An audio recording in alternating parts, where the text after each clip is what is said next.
I'm a guy that came from nothing, and anybody's capable of doing shit like this. Anybody. And I sat in that tub. She put the water on me. She called my mom up. And my mom was dating a doctor at the time. The doctor said, you need to get him to a hospital now.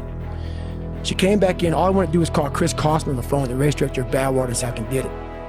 So she said, I'm taking you to the doctor. I said, no, let me sit here and enjoy this pain. She said, what are you talking about? I said, you know, I need to go to the doctor. I realized that. But I never thought it was humanly possible to do what I did. I went 70 miles. And at 70 miles, I was dead.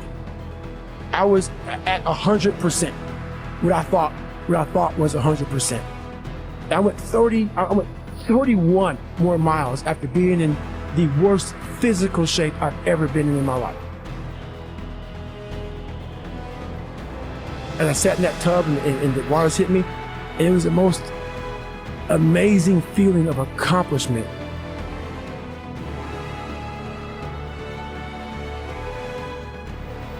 I did this. And as crazy as it sounds, it was the most amazing moment of my entire life. To come from this kid who was mentally torturing himself and was tortured, it's all to this guy now, who was able to overcome such amazing odds and obstacles. And I called Chris Costner, the race director of Badwater, and he said, the idea of a 24-hour race is to run 24 hours. You only ran 19. And he put doubt in my mind that he would let me to Badwater. 2 weeks later, roughly, December 5th, was this marathon that we all signed up for. I couldn't walk. I could not walk. I ran 100 miles before I ran a marathon.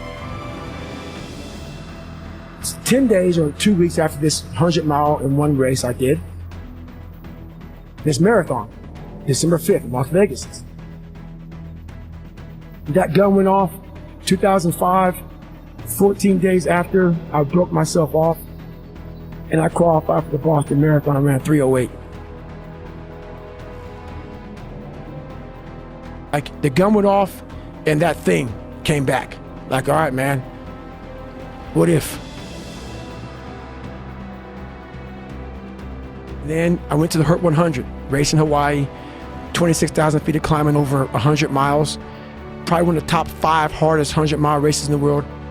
Out there and got through the race. Did it in 33 hours, was the 9th place finisher, and I qualified for Badwater and got in. I went on to lose weight and train hard, and I got 5th my first year and went back my second year and got 3rd. I'm not the best at anything. I'm not gifted. I'm just driven. Out of the 100 men that go into war, 10 shouldn't be there. 80 of them are just targets. 9 do most of the fighting. 1 is a warrior. I saw it going through training. I saw it everywhere I went. There's so many people who just show up to life.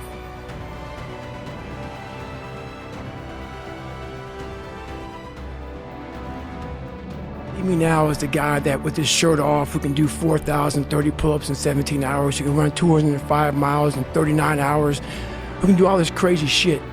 But what they don't understand is they don't understand the journey that it took me to get to this point. And what got me to this point was I was just the opposite of what I am today. I was that guy who ran away from absolutely everything that I got in front of me. I wanted to quit so badly, but I quit everything in my life. I copied through school. I wanted to prove people wrong. And so here I am in this Air Force program, starting to get a little more confidence, but this water was kicking my ass. And 6 weeks into the program, the doctor gave me to read about how we can quickly get somewhere. That's why this 6-minute ab is so powerful. You may get some results from it, but they're not permanent. The permanent result comes from you. I say it all the time. You have to suffer. You have to make that a tattoo on your brain, so when that hard time comes again, you don't forget it.